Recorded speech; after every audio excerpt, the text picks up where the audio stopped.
pledge allegiance to the flag of the United States of America and to the republic for which it stands, one nation, under God, indivisible, with liberty and justice for all.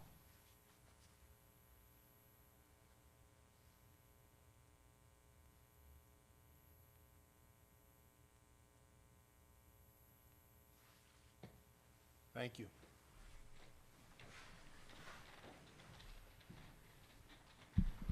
All right, item 3.01, Superintendent's Report. Yep, I'd like to start with Mark Long and Kurt Widman of any updates from the start of the year, anything you'd like to share to get us started? I would like to start with a praise for an employee. Mr. Walker recognized this young lady at the football game, but I would like the public to know that Mrs. Stephanie Parrott was recognized as Educator of the Year from Yale University. What takes place at Yale is that they asked their freshmen to recognize a teacher that was very positive and influenced them greatly in their career of K-12. And one of our students that is in that freshman class nominated her. There were 320 nominations from 39 states and 24 countries. So she is one of 75 teachers that was given this award. And Mrs. Stephanie Parrott is an awesome teacher, English language arts at the high school. So we just wanted to thank her for all her hard work. We also want to thank the other teachers from 6 through 12 and K through 12, I guess, too. But everyone has been doing a terrific job.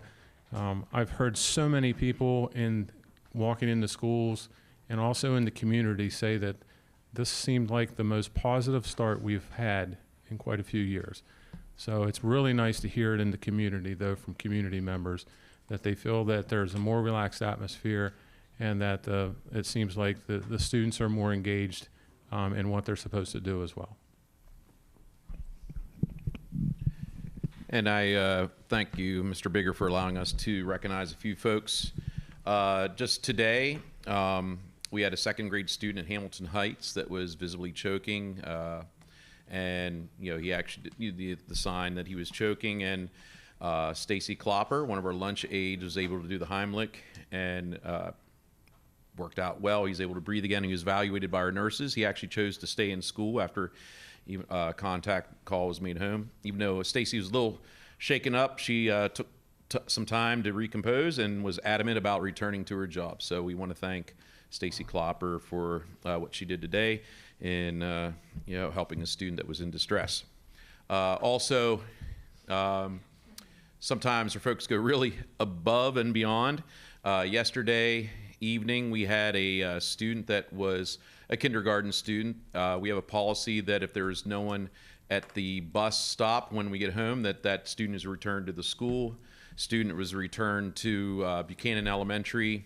Our head teacher, Jen Evans, stayed with the student while Dr. Pollock went to both addresses looking for parents, of course, calling all the numbers that we can find and trying to find their workplaces, call them. We could not find the parents. We worked with the borough police, eventually CNY. Around 7 o'clock, a father showed up at the school. By that time, the little K student was sleeping, but I want to thank Jennifer Evans and Dr. Pollock for staying with the kid, and that's quite a long day, but doing right by the kid, and so just want to recognize those folks. Thank you both, and I'll just continue in general. I'm always amazed at the number of heroes we do have like that every day. We don't come and share all the struggles, but we could go on with 10 or 12 more examples of heroes in the school, from the cafeteria to the bus driver to the teacher to the administrator. So we do have a lot of need and a lot of struggle, and there's a lot of big hearts that want to help. So while we don't share all that, we do have that on a daily basis. So if you ever want to know about it, you can certainly talk to any of us. We'll be happy to share with you if you want a dose of sometimes a reality that we all don't want. But I do want to thank everybody for their Herculean efforts. I also want to thank everybody for focusing on the work. Since we've been talking about the future, while it's complicated and comprehensive at times and it's change, most people are willing to sit down and talk and have a conversation about what's possible. And there's nothing more than I couldn't ask but talking about ideas. So I'm very appreciative that every meeting I was in today, Kurt Widman thought I was stalking him because I went to every meeting he was in, but they were focusing on student achievement. They were focusing on future changes in the district and focusing on what was best for students. So it was nice to be in those meetings and be refreshed that the work is the work, and they're just not complaining about doing the work. So that concludes my report at this time, and I do have a presentation coming up. Okay. Yeah, thank you, Mr. Woodman, Dr. Long, Mr. Bigger. My report is very similar. Just I thank the students, the families, the parents, the whole community at large for the school district. We're off to a successful start to the school year. No issues. No major issues. We hope to keep it that way. From a board standpoint, as I mentioned at the opening, the board is going to continue down in the process of board goals and discussions, and that in addition to all of our other responsibilities of being board, in addition to establishing our own goals. So school year's underway and our board continues as the district continues. 4.01 presentations. I'm going to the podium. So this is a, well, I'll wait till I get there. Everybody can hear me.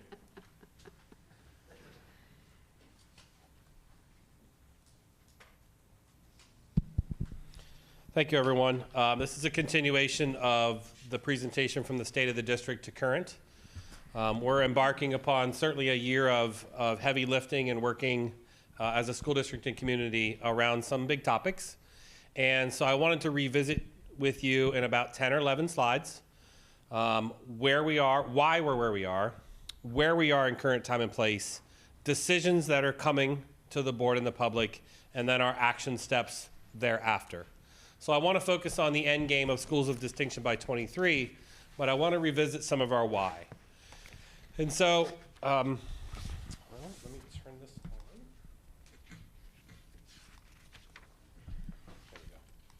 There we go.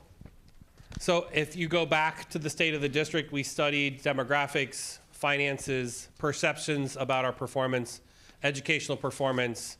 We looked at staffing and safety, and we're working on a blueprint and facilities as well as a technology balance. That summarizes the study of some of our past work. And I just wanted to remind you we did that work. And it was from that work that led us to some generalizations. Diana, could you go ahead a slide? My clicker is not clicking. Thank you. So in short, I want to summarize the reminders from that state of the district. If you remember, we have a stable and steady enrollment. 3 different studies say we're slowly increasing enrollment, but remember, not necessarily inside the walls of the school. We've studied around 9,200 students. We have other students we educate and pay for, but they're not necessarily in the walls of our schools. They're either in cyber school, outside placements, homeschool, and other locations. We also recognize that we had a 150% increase in English language learners from the last 10 years. Our demographics aren't changing, and so is our poverty. When you have substantial changes such as that, it requires different educational programming. It's not wise to observe the change and do nothing programmatically about it. And so, especially when it's that substantial. And so, if you jump over to finances, we are a stable district financially. We have a low cost per student in expenditures and revenue. Our fund balance is fairly strong. Congratulations. Not every school board can say that. And we have appropriate tax base based on what our community can afford. People will debate that, but when you look strictly at the data, we're appropriately taxing. We're not too far up, and we're certainly not under. And then we certainly have what other schools have, exponential rise in special education costs, primarily out of autism students that are high costs per student ratio. So that last item around special ed is not new to Chambersburg or new to any school. If you compare our results in special education on numbers, it's very much like our peer districts. Our perceptions around our school district rate us a B-, with 5 schools excelling, 8 meeting benchmark, and 4 struggling. Academically, if you look at our data over time, we've seen an elementary dip in performance. Our middle schools remain strong, and our high schools are showing signs of a small recovery. And so all things that we can deal with, but we recognize where we stand academically. And then programmatically, It was clear in the study that we need more seats for career and technical education, CTE, Franklin County Career Tech, CMS. Students are asking, and we just don't have the slots. So when you combine that with the homeschool, cyber school program doubling in the last 10 years, you can start to connect the dots. If they're asking for seats and we're not necessarily giving them to them, they could be choosing cyber school and homeschool because we don't have what they need. It can be post-COVID if you want to say those things, which I don't like to try to do. But in the end of the day, we have 300 to 500 students that want something that we don't offer right now. So how do we expand those seats? And our special education classrooms and our locations. If you remember me sharing the story about Fayetteville, has 11 special education classrooms clustered in one elementary building. We need to spread those out and redistribute them throughout the school district and appropriately have the classroom spaces. We're retrofitting for students of higher need in that school. So if we distribute them throughout the district, it'll be much more manageable, much more appropriate for them and for our buildings as well. And then our elementary programs are not necessarily ineffective, they're just inefficient. I find it hard pressed if you go to any other school that says they have 13 elementary schools for our size, you're not gonna find it. You might hit the suburbs of Philly and Pittsburgh that have that many elementary schools, but we're very unique that we have that many. So it puts us in an inefficient place, and I'm not necessarily saying it's ineffective, it's just very inefficient. Next slide, please, Diana. So this is where we were in the spring. We indicated we released the state of the district in March, which we did. We released a community and staff survey in April, which we did. We prioritized what everyone was saying, and they were saying the same thing. And so then we developed an educational blueprint this summer, and then we're completing the feasibility study in October and recommending action this November to support schools of distinction. This is what we said we would do. We're following through on some of these timelines so that we have recommendations this fall. Next slide, please. So this meeting really is about allocating resources. And so I feel blessed that the state of Pennsylvania did follow through on their promise to provide more resources, especially to struggling schools. There are colleagues of mine who got no additional state money because they didn't meet the definition of a struggling school by the new funding formula. So the funding formula, if you look at the state level, was to do really two things. Provide more resources to schools that have more needy students, but also to try to minimize the impact of local taxes at the same time. So the question is, how would we allocate the additional monies from the state? What I want to say first and foremost, we didn't rush to spend it in the first year. So we're waiting to spend it in the 25, 26 and allocate it through planning, comprehensive planning, and allocation. So just think about that. We got it last year, but we didn't plan to spend it. So it'll be a nice add to our fund balance this year. But certainly we're working how to spend it and what buckets we should put them in. So we're just in a very fortunate spot. First time in my career, this type of dollar and this amount is to help us. And I feel excited we have some great opportunities. So please don't take my excitement as being too optimistic, but this doesn't happen in someone's career all that often when you get a significant amount of money like $8.2 million and you're able to do some good with it. So we're very excited. So I want to highlight 4 areas. So these are 4 buckets. There's 1 slide per each bucket.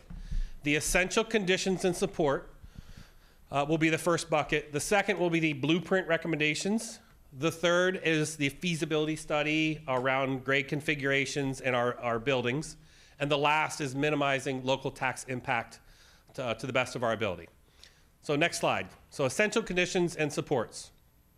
We've identified 6 areas from the survey and the state of the district. These haven't changed, but we've moved on some of them. Everything you see up there underlined, I'm not going to read to you, is in motion already, allocated in the budget for this year, such as the additional ESL staff.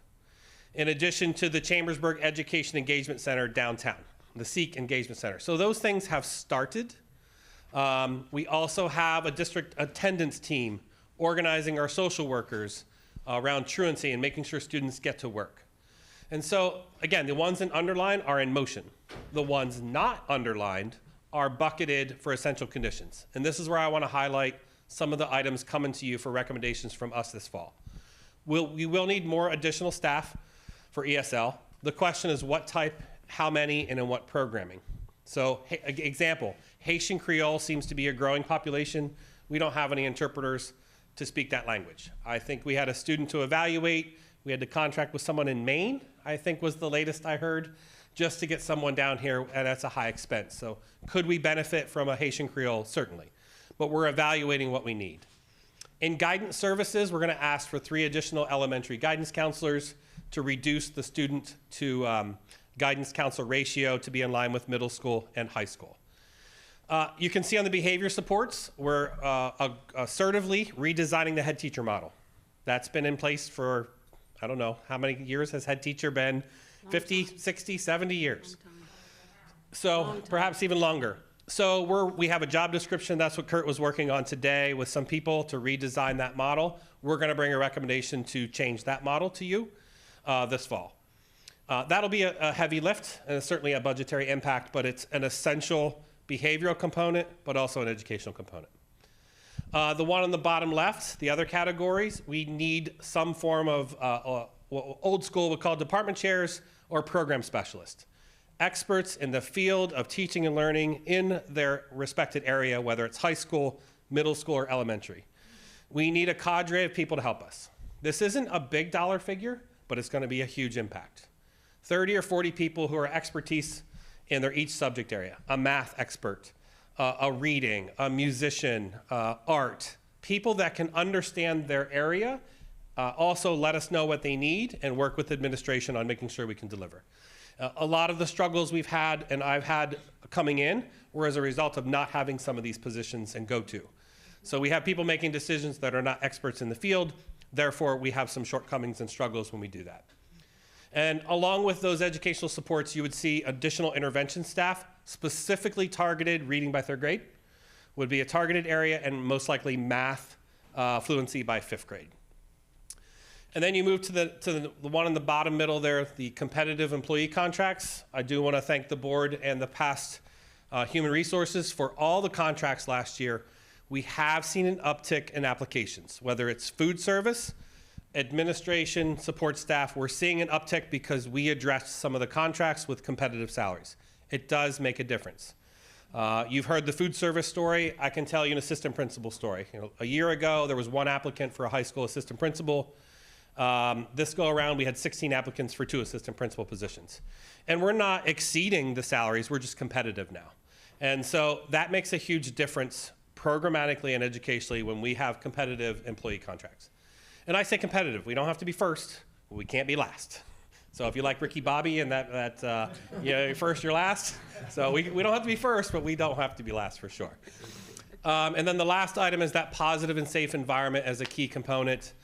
Again, reset in technology, expanded some of our alternative education programs, STEP programs, River Rock, to really get kids across the finish line who are struggling in our school systems. We have a very supportive and motivated staff right now, but we would like to expand for that positive and safe environment, expand to free lunch for all schools for 25, 26, and then find a quantitative, qualitative survey to measure positive and safe environment. So we've explored 2 companies so far to try to pull that off at the end of this year. That would be an annual survey of our classrooms, hopefully grades 3 to 4 on up. That would give us really good school and grade level information about how positive and safe our classrooms are. Not just the building. It's easy to say the building. It's one other thing when you get closer to the classrooms. So you're going to see expenditures in those areas around essential conditions, and that's one big bucket. We got 3 more buckets to go. Bucket number 2. Go ahead, Diana, please. So this was the blueprint, and I'm not going to go too in depth here, but they covered 5 areas with the positive, safe learning environment in the middle. High quality teachers and staff, and I'm going to highlight 2 things out of there. Redesigning the hiring process to start in December. So we have to get much better at projecting our retirements and also projecting what positions are open and start early. If we start in November, December, then hopefully we have a chance of keeping them, but also we have a larger pool of applicants and we're getting people hired either right out of school or someone that's looking to make the jump. Anything basically after April or May, you start losing quantity of applicants, you could have maybe less quality applicants and a lot of movement. So we need to start in December. That would really help our process. And then we're going to start an aspiring educator program in the junior year so that our high school students who want to become teachers can start the process in the junior year. So they would take education courses junior year, senior year, and then we have to work on how to get them to come back after they leave us for high school. But certainly if they start with us, they're more likely to come back. So hopefully we have that in the course catalog this year to begin it, the process, like just take a few courses. So that's exciting to see that for high quality teachers and staff. Early childhood was a primary focus for the blueprint. And so for this year, finally, and I give credit to the elementary division, with the staggered start and the kickstart, they were able to assess every kindergartner in reading and math in that first couple days of school. So we know if they're ready or not. We can tell you what % of our students are reading and or math ready in kindergarten. So once we have that number, now we can say, okay, let's go to the daycares.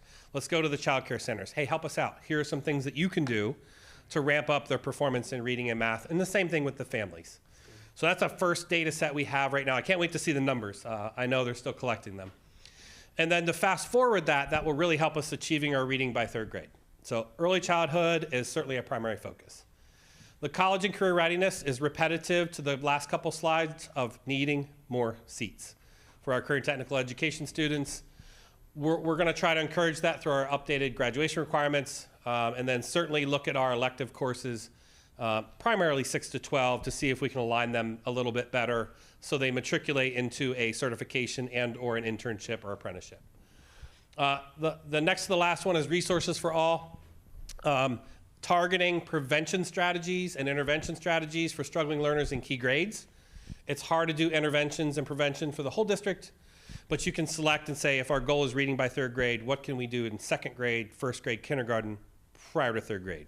Rather than waiting until they fail, and then say, what do we do after you fail in 4th grade? So moving resources to prevention has a much greater long-term effect in the system and for students. And then sustaining our curriculum and technology resources. Past board and current have been wonderful at sharing spending dollars, OCR, science resources, social studies, new iPads in the high school. We need to sustain the process for that. And we've made some good strides there. We have a little bit more work to do financially to make sure there's reoccurring dollars. And last but not least, the governance and accountability of the school board and myself to communicate annually, or I'm sorry, twice a year, the progress of the district. Develop a dashboard that says, here are our goals, here are the metrics, and report it out. You know, the good and the bad and the ugly. Annually evaluate me, because as far as the board's concerned, I'm their employee. Everything rests and falls with me. Whether it's working or not, I take that responsibility. And then plan thoughtfully, communicate clearly, and evaluate continuously. So the governance and accountability is ready to do that. And I think this will really help us overall with this blueprint. Next slide, please. Okay, so this is a heavy lift slide. The feasibility study we've been working on. How did we get to the recommendations that we have so far, and what are some of the scenarios? You saw the scenario examples last time for grade configurations, but I want to remind you, our educational need drove these decisions. So when we get to make a decision, let's remember why we did it. It's just not for money or cost savings. We want comparable elementary schools. We want our middle schools not to be end of life. They're end of life, the facility itself, our middle schools. That doesn't mean we can't have school in there, but they're at the place where you can't recover without spending a lot of dollars in the middle schools. And you knew that coming in. Like, that's not a new piece of information. If we do change grade configurations, we can redesign the school experience. So it doesn't have to be the same experience that was before in that structure. So that's an opportunity educationally. We definitely need to distribute special education throughout the elementary schools specifically. It already happens in the middle and high schools fine because we have larger spaces, but not necessarily in elementary. And then create spaces and opportunities for focused interventions. If you go to some schools, there's no space for anybody. You can't have OT, PT, speech, mental health. Nobody can come into the building. There's no space. You're in the hallway. So we definitely need spaces for those additional services. And then I think an unwritten discussion about it is when you're in a building like a Grandview and people are packed in there, it doesn't create a space where you want to stay. Like, over time, it's like, gosh, you know, we're all fighting over cords and power cords and TVs. So when you have spaces that attract and retain employees, it does make a difference. Working conditions do make a difference. So those are the educational issues that were driving us to this feasibility study. And then the second component in the middle, I want to remind people is this was a master plan approach. This does not mean we're going to do everything. But in order to make a change of this of substantial nature, you have to explore everything. You don't want to invest in a school and then turn around and close the school. You don't want to build an athletic field over here when all of a sudden we're now looking at a different middle school location. So this is why you have to go through the hard part of lifting up every discussion point about the whole master facilities in the district. There will be efficiencies and cost savings, absolutely, no question in my mind. We will have educational enhanced opportunities, no question. Realignment and attendance boundaries will be a little painful. You know, that won't be easy. When you change where people historically have gone to school as a result of where they live, that's a little more painful. But it needs to be done when you do grade configurations.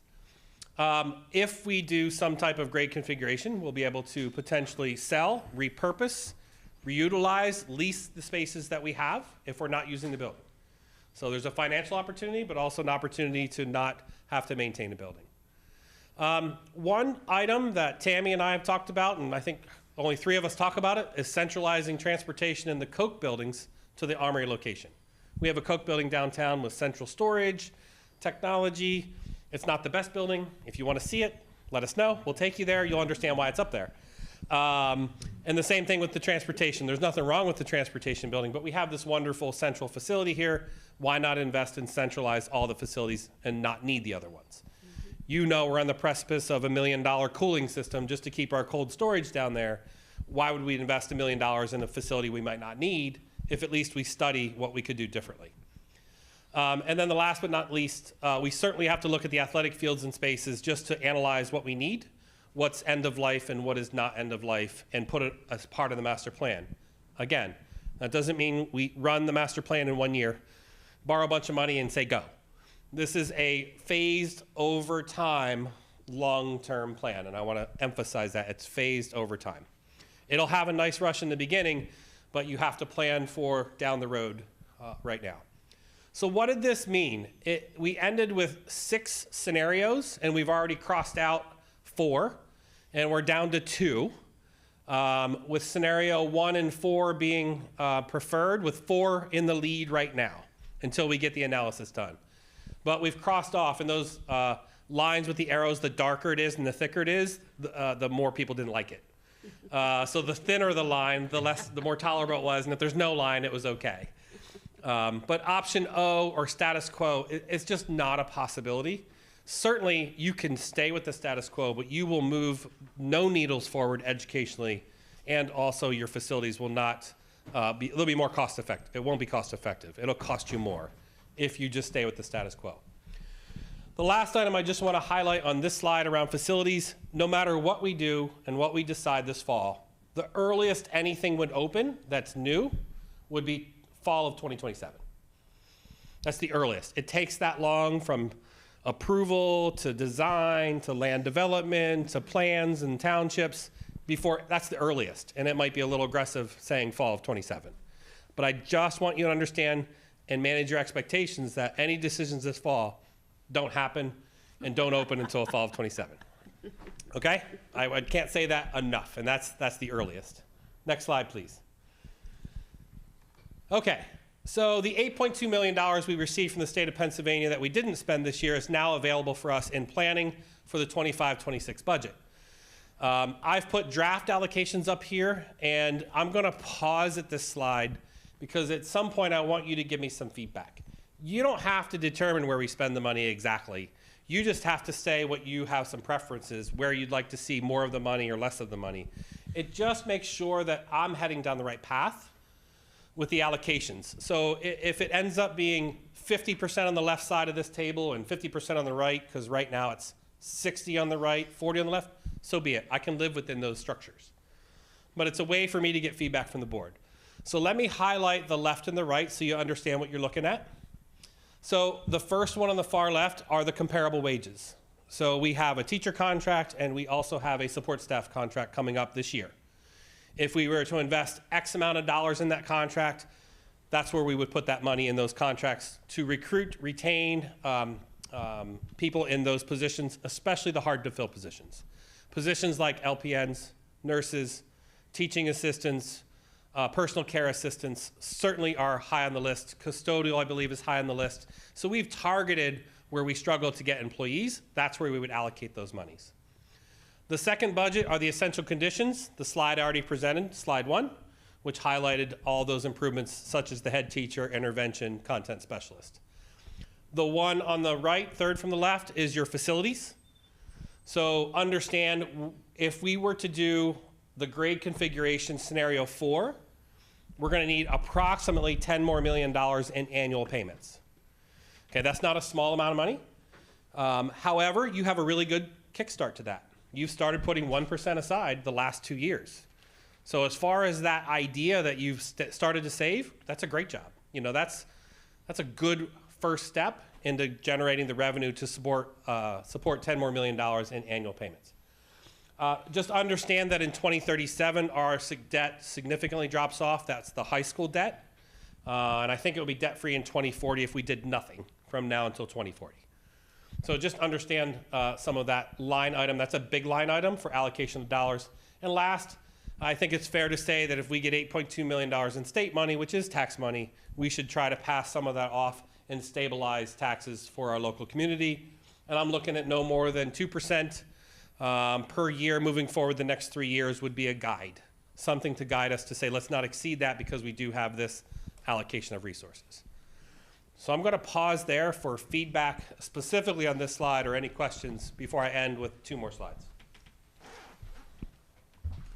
And I know I threw a lot at you.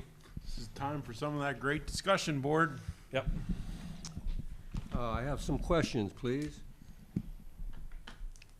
So before we talk to these 4 areas, I wonder if you talked about specialists, behavioral specialists, mental health, you know, that kind of support. And I just heard today that the national average is 1 support person of that variety to 750 students, which to me is like crazy. And if we have about 9,000-ish students here, doing the math, 750 goes in, you get 12. Sure. I'm hoping that our numbers in the end will be more than 12. Yes. I don't necessarily need to know what they are right now, but. Okay. Yep. I can tell you what they would be if you would like to know. Sure. The 3 additional counselors will bring our ratio from 1 to 500 down to 1 to 350. Our middle schools and high school are around 1 to 250, 1 to 300 for Tier 1 guidance counselor. The partnership with third-party mental health, currently through a PCCD grant, hires 2 psychologists that work specifically right with mental health because the time frame from referral to services is 6 months. So that was a stopgap from ESSER's funding. But the third one up there is that Care Solace program, which we just initiated last month, is to connect families to our providers in our community. Like that would really go a long way if that Care Solace program works, where there's an onboarding person that says, hey, your child was referred, you can pick from these agencies, let's get you onboarded to the community resources that exist. So I'm hopeful that if we have some of these issues, this approach would work from a counselor side, but also from the Care Solace side. So it's a really good start for us moving forward on the mental health. Yeah, and the remarks I heard at the conclusion of the discussion I was listening to with these numbers suggested that when they had the right kind of mental health behavioral specialists in the classroom, truancy went down, behavioral problems went down, performance went up, all kind of positives there. So on the first bucket, when I looked at the one slide that said, Can you move ahead, appeared- Diana, to the it bucket appeared to slide? be a benefit where you said low cost per student, Yeah. and I'm not totally sure of the numbers, but I think when you compare our district to all the others in the state, we spend a lot less than Yeah. many others. And I know it's not how much we spend, where we're spending it, but, Yep. you know, I'm thinking, Right there. number one, I'm happy that you're here because when I ask questions like this, you seem to have the answers, which is a marvelous thing to behold. Yes. Okay, so, but I'm always interested in making sure we stay competitive, we have the best teachers here, maybe we even, and again, I struggle with this. I'd like to see more diversity in the teaching staff, but I don't know how you do that without like saying, hey, we have a quota. Sure. You know, how many male teachers, how many teachers of color? Sure. But when you look at the disparity between the number of students and the number of teachers of color, then you wonder why. Yep. And I'm also happy to stabilize property taxes, but I think that if we're leaving money on the table that might benefit students, that may be an opportunity there. Sure. Just to be truthful about the whole idea of taxes. And I've often wondered, when you look at the total, 8.2 million, does it make sense to hold back, or we have to spend it in a certain time frame, or can we hold back, you know, and maybe things emerge, we say, hey, we could use another $1 million for this or that? Yeah, sure. Just from a standpoint, I mean, we certainly don't have to rush to spend it, and not all of these will happen immediately. You know, when you start rolling Right, these okay. items out, some will be at certain times throughout the year.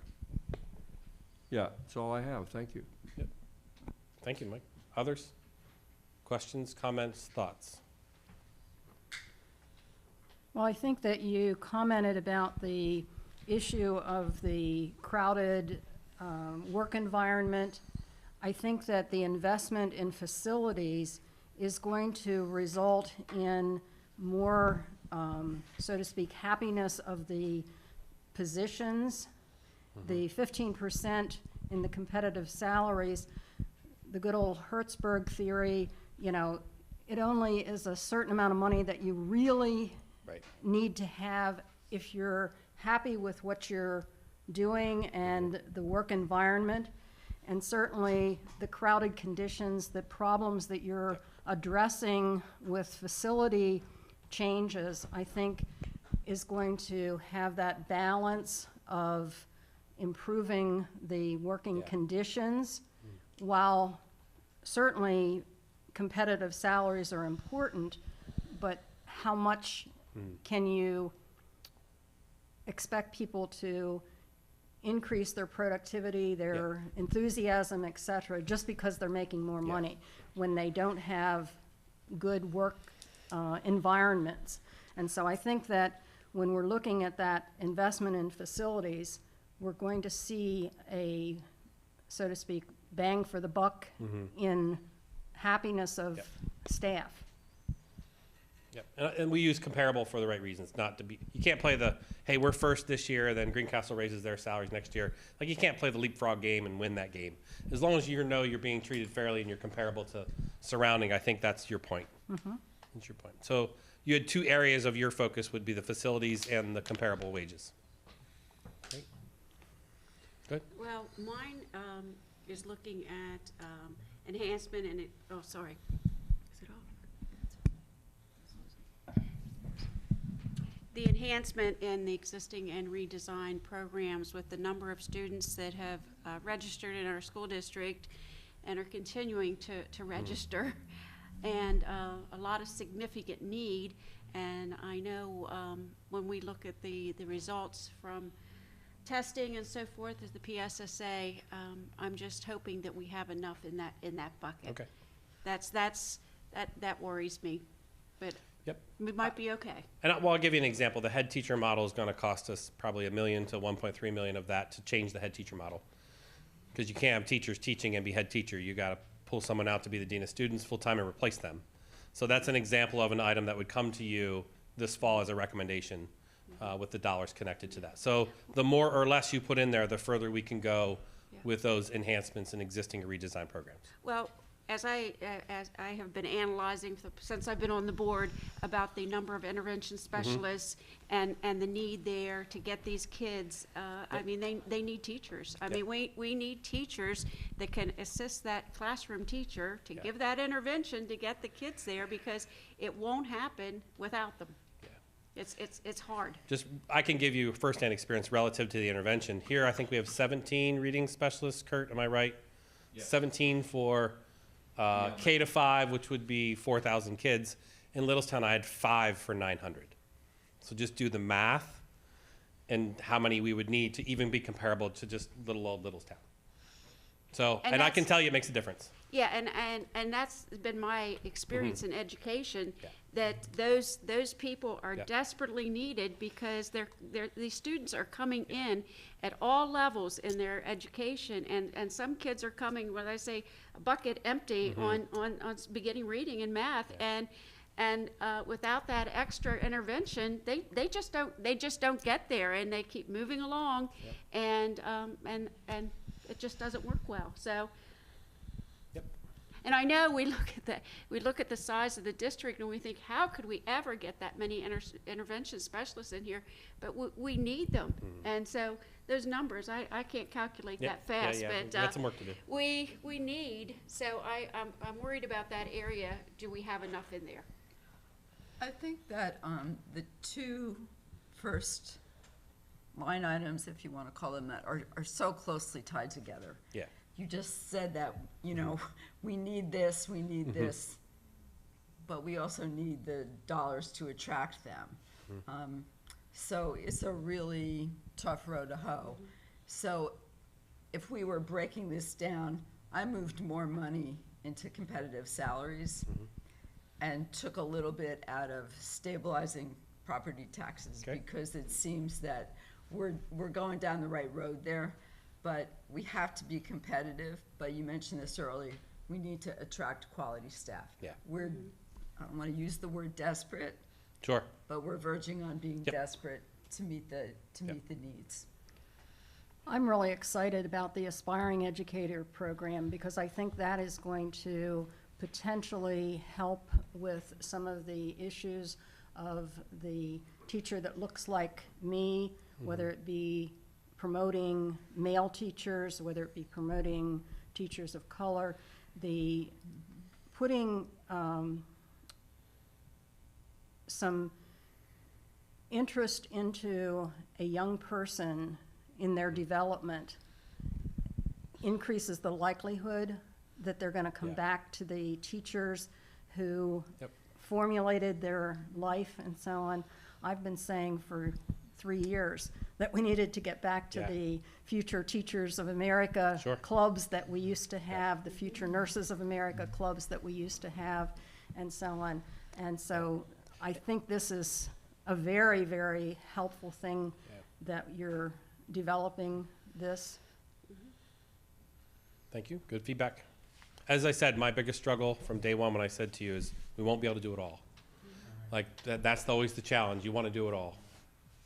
On a side note related to that, Faye, we do have 3 or 4 students who are working in buildings from the Franklin County Career Tech Program as substitutes helping students like in the teaching assistant and PCA positions. So the county's doing that. We're all helping, but there's interest. To your that's point, there's wonderful. student interest. That's wonderful. So, yeah. On that note, would we, are we focusing on any of the students who speak Creole or We're not there. just, yeah. Yeah, we're not there yet. I think that's the analysis of what positions we would bring to the table with the additional staff for the 25-26 budget. So that's the analysis we're doing now. Do we need more ESL teachers? Do we need paraprofessionals? Do we need interpreters? I think that's what, I know it's Andrea Mills and Kurt are going through with the ESL analysis right now. We did put that plan together. We started that plan. We do want to wait a little bit and see what the Sikh Center does and some of the implementation there before we go really aggressive. But yes, we do have some emerging needs. If you go to King Street Church, they're telling us that Haitian Creole is the next language that is certainly growing in population. And I think getting ahead of that would be good for us. But we don't know what the critical mass is. Do you get 80 students and you need an interpreter? Is it 120? I mean, so I think if the community could help with shared interpreters, that'd be wonderful. Because we're not the only place struggling with interpretation of languages. So, other feedback from others? I'm going to go a couple directions here, a couple topics. I'm going to start on the tax one. And when you say a minimized 2%, does that include the Yeah. plus one? It's or the not? 1% for bond and the 1% for operational. So, okay, it doesn't Yes. include the plus one. It does, yeah. Yeah, the 2 is part of the plus 1, yeah. So it'd be 1 plus 1. Yes, correct. Well, my concern with that is then that, and you need the 2 million offset to do that. When you think back historically at our budgets, we're roughly in that 3.5% just due to inflation. You know, adding nothing, buying nothing, this budget goes up 3.5% every year. That's just maintaining status quo as far as numbers. So if we're not at around 3% for that operational, I hate using inflation, but that's what cost of doing business. Sure, there you go. Cost of operating a school, it's 3% more every year. So if that 2 is 1 plus 1, then you need to have the 2 million, because about 1% is about 1 million. Yeah. And as we all know from this most recent budget, but it's no different than what it's been for darn near every year I can remember. Tammy can probably correct me if it's probably been that way all the time. We approve a budget on paper that looks like we're gonna be borrowing, because we don't assume we're gonna get the Right. annual increase. Right. So when you think about that, that actual increase is probably more than 3.5%. It's probably closer to 4%, just the cost of operating. Sure. So need to be cognizant of that. I was hoping the 2% didn't include the +1, to be honest with you. Didn't include, well, that's where Yeah. I'm looking for feedback from you all. Because, Yeah. and you mentioned it in your presentation, I don't know if everyone caught it, that +1%, that's basically $10 million in borrowing. So every year we do a +1, that's $10 more million that's gonna make these decisions that we have to start making in November, you know, a little easier. Yep. So I don't know, I would say 2% operating to minimize that at 2% operating and still keep the +1 above that, along with the 2 million. I think you're Sure. gonna need it. And especially if you look at these other components, if we're gonna add positions, and one thing that it's been helpful to the budget is the number of vacancies. It's been detrimental in a lot of other reasons. Simply from a budget perspective, it's been helpful, is the number of unfilled positions. Yeah. As you add staff, or as we fill these positions, that 3-4% operating increase is even gonna get larger. Yeah. Every year. Yeah. So that's my soapbox on taxes. Yep. And as y'all know, I'm probably been one of the most aggressive at keeping the taxes low, but I am a fan of the +1, just because I am not a fan of wraparound financing. And I have to mention that when you talk about in 2037, this debt, this debt starts dropping off. And that's when, this organization can really grow whenever you start unstrapping some of that debt. Yep. But if we have to do a whole bunch of wraparound, then in 2037, the debt doesn't drop off. So again, that's enough on taxes and debt and money. But the other one that I know it's mentioned in different places, but I'm not sure whether it's increased salaries or more positions. You can't always tax or spend your way out of scenarios, situations. Culture is a term you've heard me use a lot. I think you can do a lot, and this goes to Faye's point earlier about facilities and just, a more positive sense of belonging. But special education, that, I don't know if special education is, this goes to sort of Mrs. Gauss's, those two on the left are really together. Is special education, is it a need for more competitive salaries, or is it a need for more folks in those departments? And in one of your early slides, you mentioned it's exponential of cost. And if you're an outsider or you're in private business, and if you see something like that where you have an exponentially increased cost, and I don't know if it's been every year, but it's certainly been a lot of years where we always do a budget transfer for special education. So how do we maybe move that to a little higher priority? I don't know in which category it falls. That's on the left side there, yeah, Yeah, during the teacher but- contract. Is it more people? It really is, but having highly qualified people. And we're going to have to do something different specifically to the special ed area, whether it's incentives, retention, we have to do something. And that's the collective bargaining. Yeah. That's the only way. I think this year we had 10 to 12 uncertified staff. Tina, I'm looking to you, first time. Yeah, so this is the first time we've gone down the road where we hired people with bachelor's degrees that are good people, but we have to teach them how to be a teacher. And they have to go through a program. That's a big number for us. That's always been 1 or 2, now it's 12.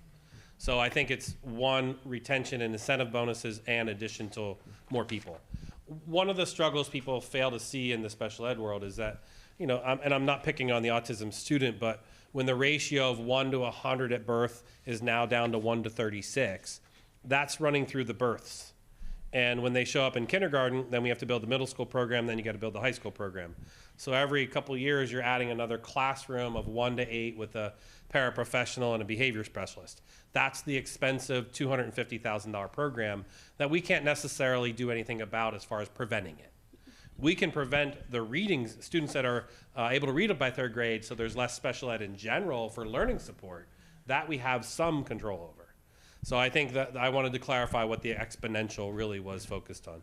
Well, and that's in your slide, it was on the essential conditions in action. That's where I was thinking special ed, Yeah. just for what you said. That, Yep. those statistics. Yeah. And it's a condition that is not going away, and Yep. it is essential, and it's impacting budget. And, you know, I did like the one sub-bullet point about, you know, kind of redistributing classrooms. I think that can be a benefit. Yep. Just Will be. just thinking that, you know, instead of folks, staff thinking, all right, that child or those children aren't my problem. Yeah, they're at that school. They're your problem. Yes. And that, Yeah. that mentality is, that's just. And it changed the that's perceptions of the school. I mean, Fayetteville's perception when I left to now was drastically changed because there was not 11 special ed classrooms at Fayetteville when I left.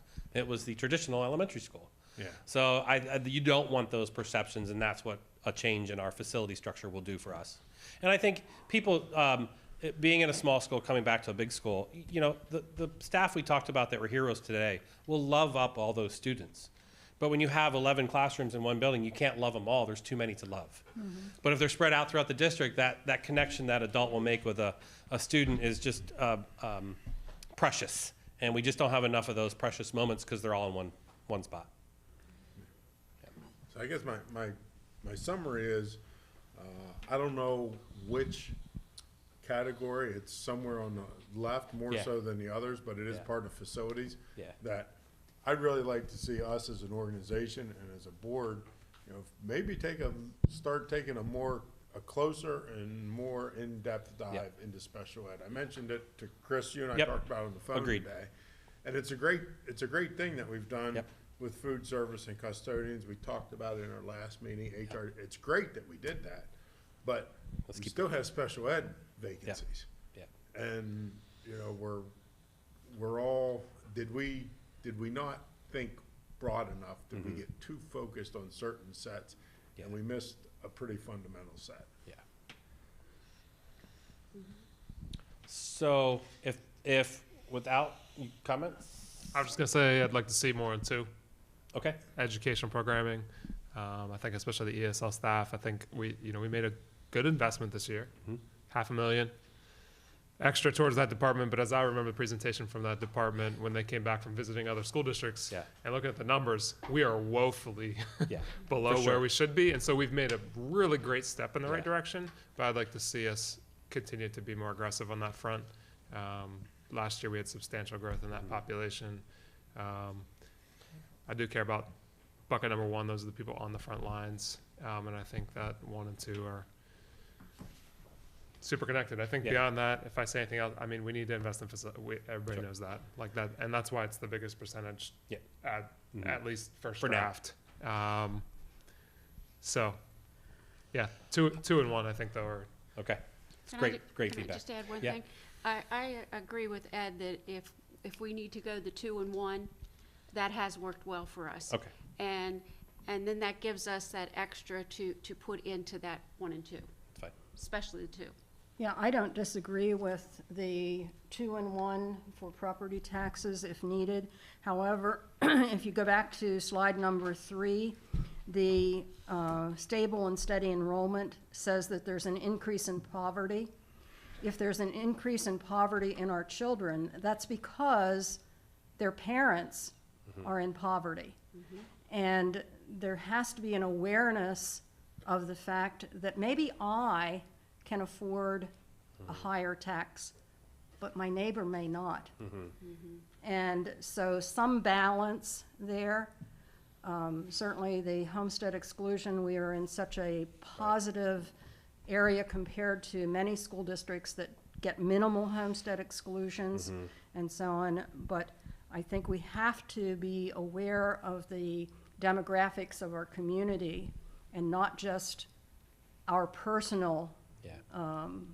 ease of absorbing a higher tax. Yep. Diane, if you could go to the next to the last slide or the last slide. I do want to say two things, and then I'll end with some communications. Certainly, go back one more to the bucket slide, which is the, so understand that these buckets are fluid. When we start bringing expenditures, certainly in the budget, you'll know what's coming to you. But also, as we make decisions with the facilities, you're going to start hearing bond scenarios, how much it's going to cost in actual dollars. So the more aggressive you are with phase 1 or 2 of the facilities, the less availability there is on the left side of the pie of the chart. So, or the left side of the chart. So this is a balancing game moving forward. And so as I take your feedback and start down the process of building the 25-26 budget, we'll take that feedback into consideration. But we're going to start somewhere in here, knowing that we have support in the buckets. But as we make a decision, especially on the facility side, that has big ramifications for what we can do on the operational side. And to Ed's point, I do want to highlight on the left-hand side, those go up 3% every year. The right-hand side don't go up necessarily up 3% every year, especially facilities. When you borrow money in a bond, it's usually fairly stable and static. So a question we haven't touched on yet is when we do something with facilities, what indirect savings will we get by combining elementary schools? That's a big number. That's not a small number. So when we get to that, we have to be very cognizant of what that savings will be. It might not be in an immediate budget, but it will be in a long-term attritional budget when you have consolidated staff. Okay, so I want to highlight communications, and I'm a little concerned about the public's, we need more engagement, so I'm going to give it an effort with the public forum. So if you could go to the next slide, Diana, I want to highlight, here are the next steps. So we will complete the feasibility study, bring essential conditions staffing to you in October because we have to start hiring them. So when we start bringing recommendations of the new teacher or the head teacher model being changed in intervention, we have to do this in October and November so we can start the staffing process. We'll have our dashboard for key performance indicators related to our governance and goals. That's October. November, we'll bring the grade configuration recommendations. We'll have grade band scenarios, and then I'll throw in some school calendar options, short and long term, on what the school calendar could look like. And then in December, we'll have the preliminary budget. We'll approve, hopefully, grade configurations and start the hiring process in December. And I'll have some school calendar recommendations for you as well. And then essentially January through the end of the year is actions. Move forward, start bringing action plans and moving the whole district forward through a bunch of items. I do want to highlight one item down there as aligning the magnet school, the high school, and the career tech schedules in addition to a 9th grade academy. We think that's essential to maximizing opportunities. We've talked a lot about elementary and middle school, but if we align the schedules with Cassius, CMS, and Career Tech, the opportunities begin to expand for everybody by having a same schedule. And so, and also adding that 9th grade academy, which they're working on, will be huge for the first experience of all students in our school district coming together. And having that 9th grade academy is really essential to their success. If you struggle in 9th grade and you fail a course or two, you're likely not to graduate. So we have to invest in 9th grade. Every piece of research says two things: 9th grade academy and reading by 3rd grade. If you do nothing else, those are the two things every school should do. And so then we'll work on the teacher Chris, contract. Yes. One thing, when you talk about align that, you're not talking, just right, you're not talking calendar start dates, you're talking block schedule. Yes, yes, student You're talking schedules, whole yeah. block schedule. Yeah, student schedules, correct. I think when we get there, when that presentation comes, especially for someone like myself whose education isn't their Yeah. thing, you know, I've read and heard a lot of pros and cons, block versus non-block Sure. schedule.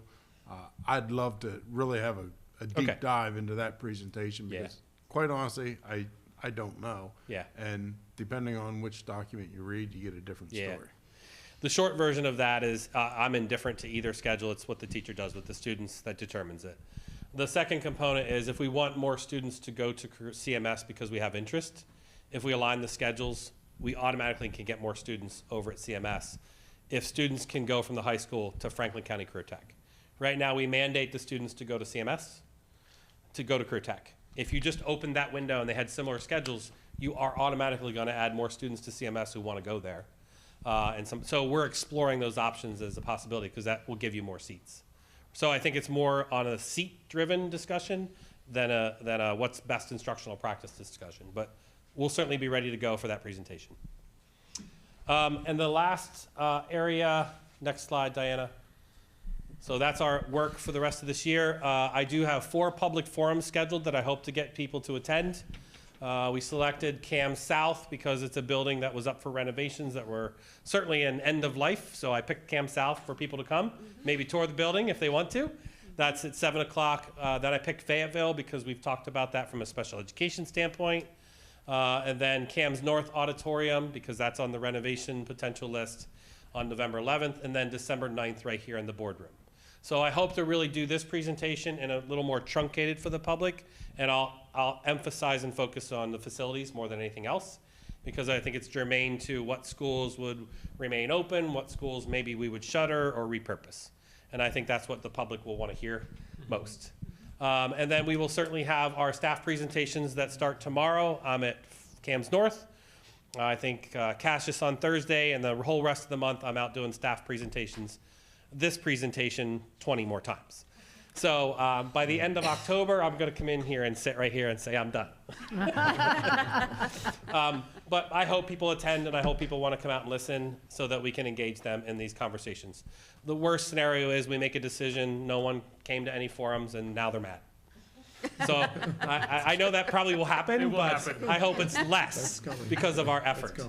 And a newsletter will go out at the end of this month, print newsletter, and we'll throw some community surveys out there about the calendar and some of the grade configurations as well to encourage some participation. So as I said to you, a very busy fall, a very heavy lift, and plan on spending a lot more time in this boardroom during our COW discussions.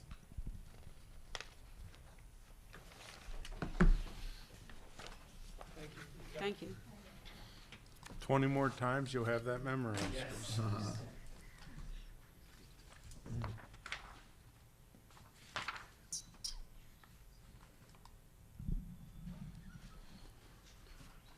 Okay, consent agenda items.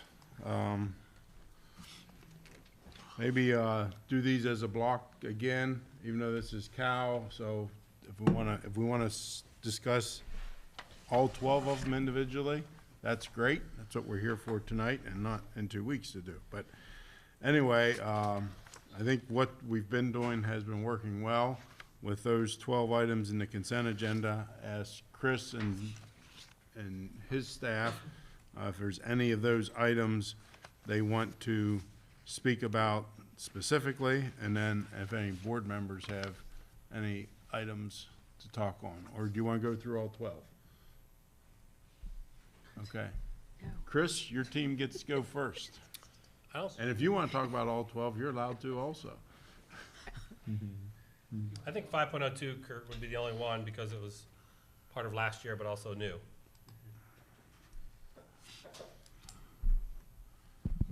So this is a part of the SEEK Center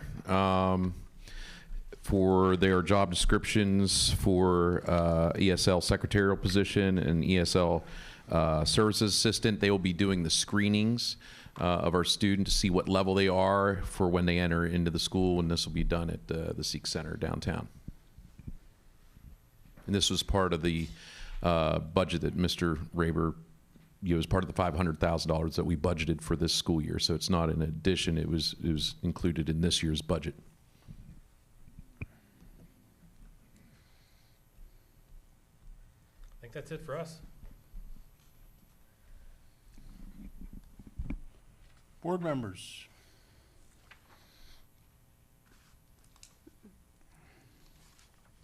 I don't have questions about any of these items.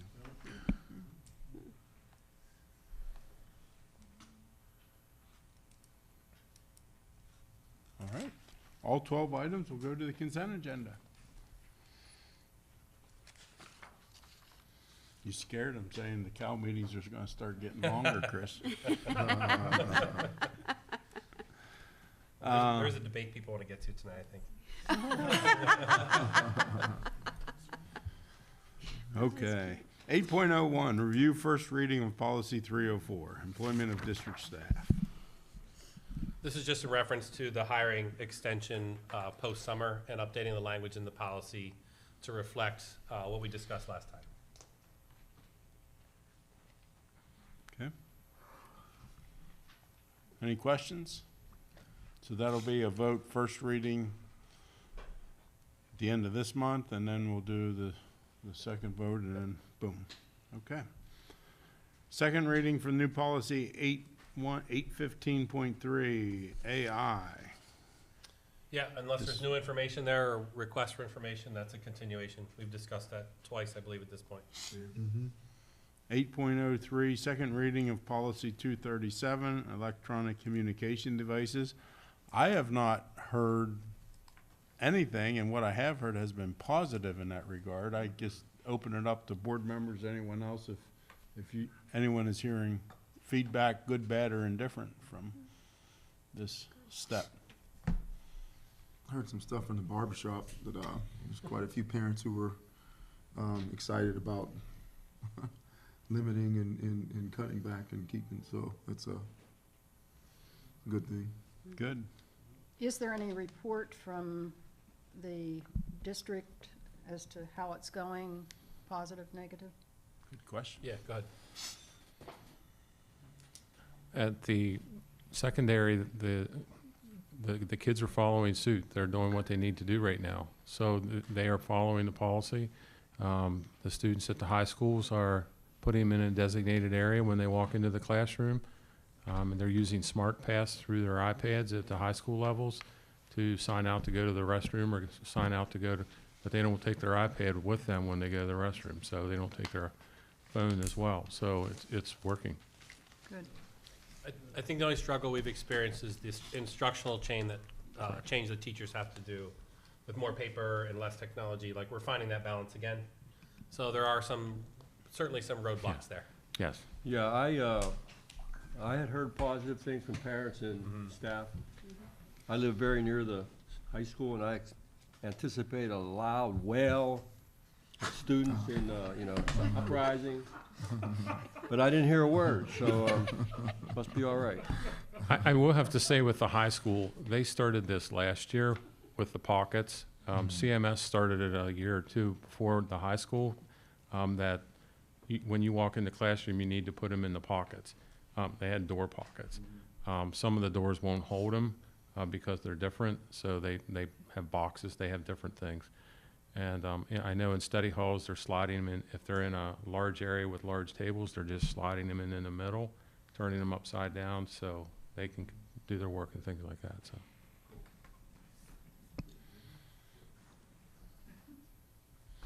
All right.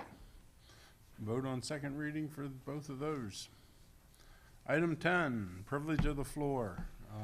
Again, I'll start with those who have checked the box to making a comment, but if you didn't check the box or if you still want to make a comment, you certainly can. Valerie Jordan.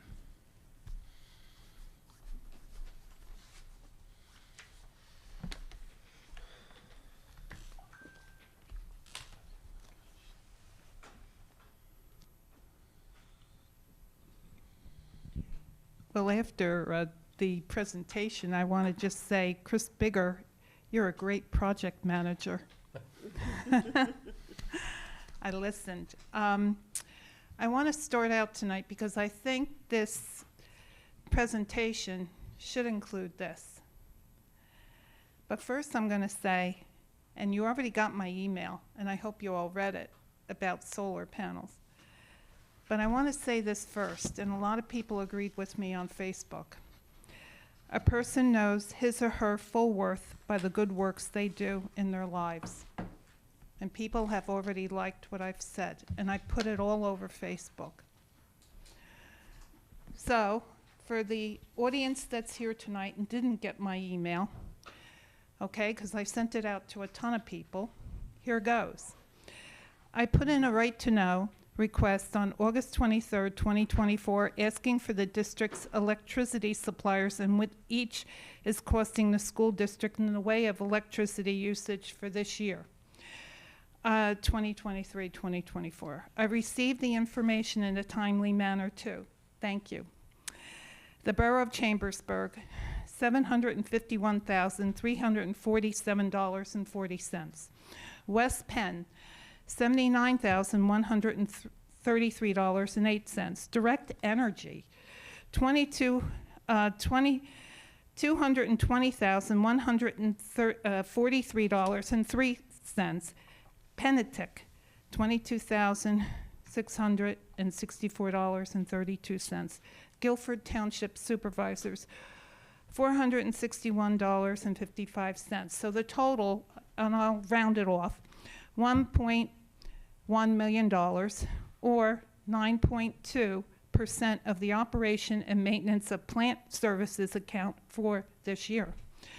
Based on this above number and percentage, I'm going to request you think about moving the school district into the future, but it sounds like it's going that way anyway.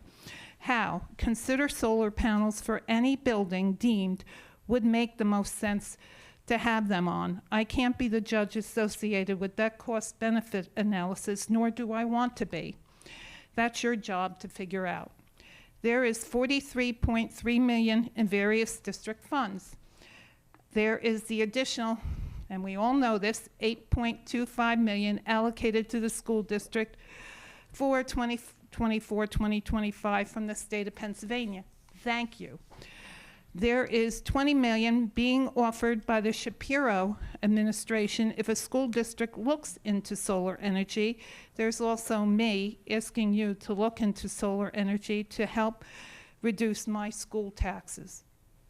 Then finally, there is the use of the sun, which reduces the district's carbon footprint in this world of ours. Now, I only have one more paragraph.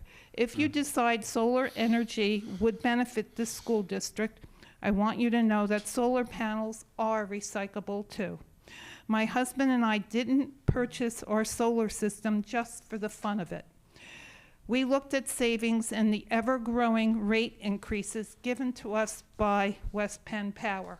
That energy company has increased our rates. They doubled in 4 years' time. And that's all I want you to think about for the future. And I think we'll be on the right track then. Thank you, Mrs. Jordan. Any other members of the audience care to make any public comments?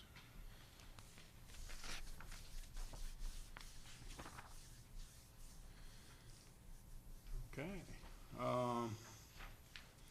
The 11 items, 11.01, just for information, disposal of books, equipment, and supplies for world language and various projects. Mr. Woodman, any comments, just information? New not textbook really. resources for anatomy courses, assume that's in the lobby. And Yes. district enrollment summary, just for information. Do you have something, Dave? Chris? Oh, okay. Item 12, new business, discussion only. Any board members have any new business we want to begin to discuss or start discussing? Just as a report from the Joint Operating Committee from the Career Center, they have 1,115 students this year, which is the highest that they've ever had. They had 31 students that withdrew, and 28 students were able to be moved from the waiting list. They are in the process, in the planning phases for protective services, animal science, and industrial painting. And 2 of the 3 of those new programs are projected to enroll students in the spring of 2026. And why so long? It takes time to develop the courses and to get approval and so forth. But I am pleased that there's going to be more opportunities at the Career Center for our students.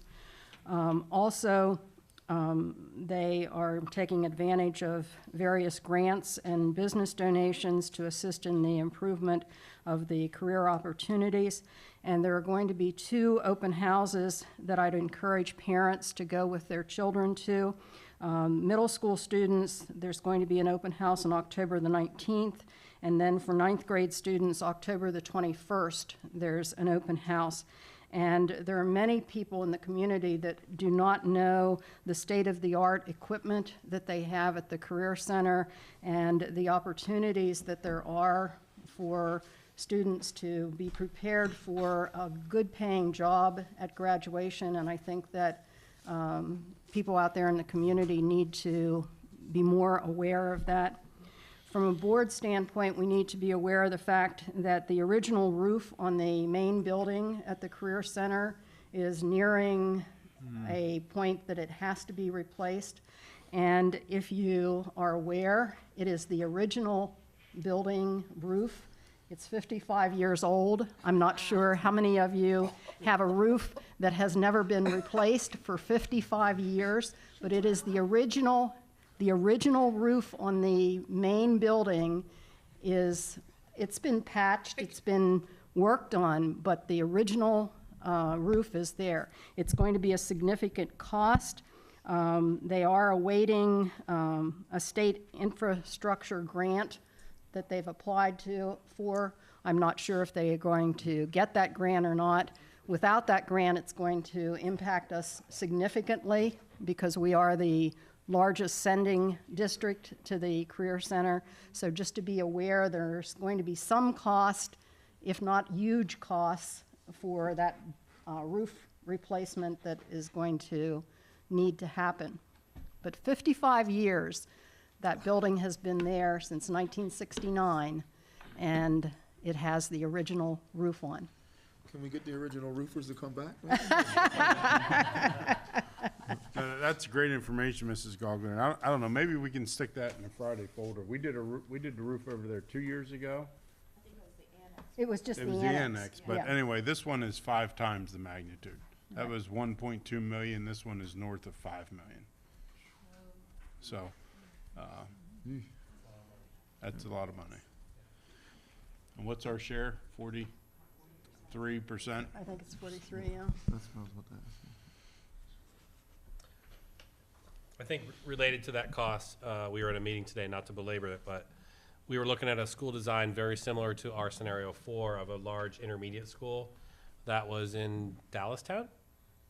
And a 2,000 student intermediate school, 4 to 6, just like what we're looking at. In 2010, it was 48 million. I'm not going to tell you the number that they gave us today, so we are not ready for that number yet, but it's significantly higher than that number.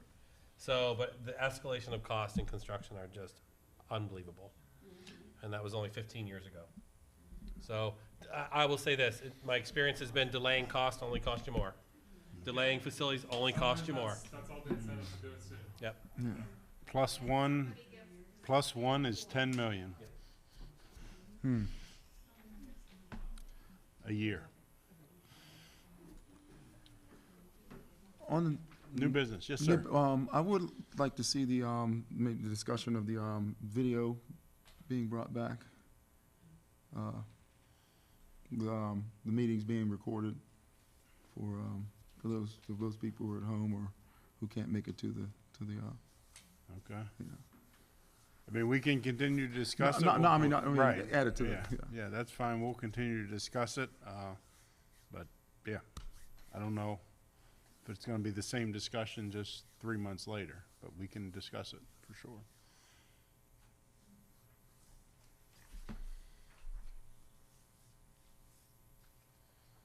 We discussing it now?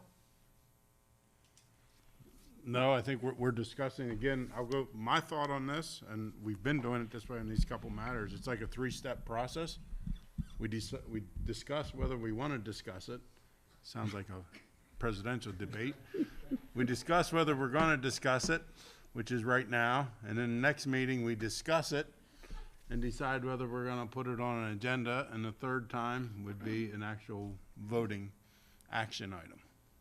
Well, didn't we already do the first part like a month ago? Well, that's what I'm saying. Do you want to have the discussion again next month?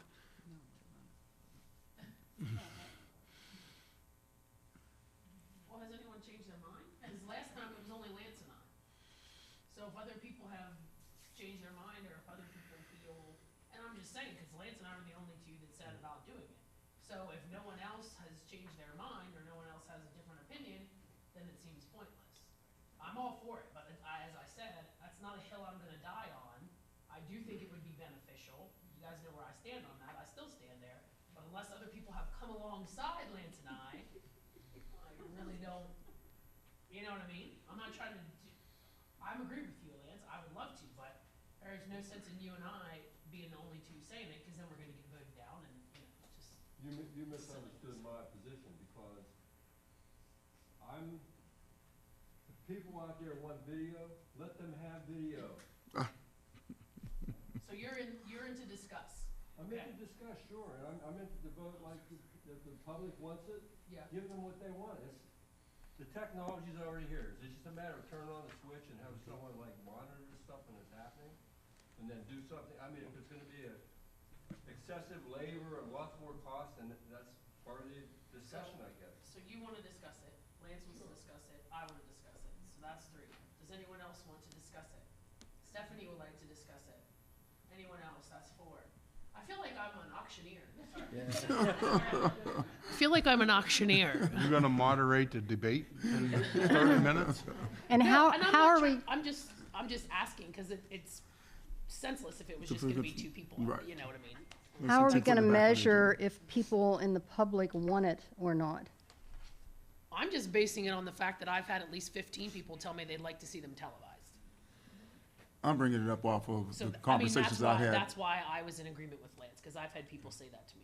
And I've had more discussion after the discussion in the shop, so there's Well, there's always let's that. do this. If we'll put it on a discussion item for our next cow, and I'm in. come prepared to discuss it. I will ask the administration to provide some information. Mr. Bigger, you mentioned it last time. There are some legal ramification case studies that, there's with pros and with this. cons. So let's add that into our discussion next month. Absolutely.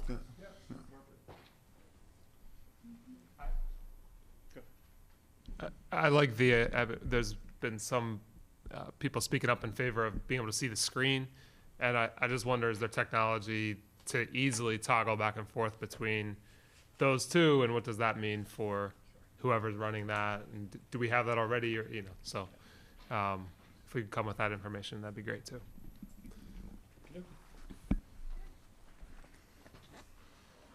All righty. Hearing, meeting's adjourned. Thank you. Thanks, everybody.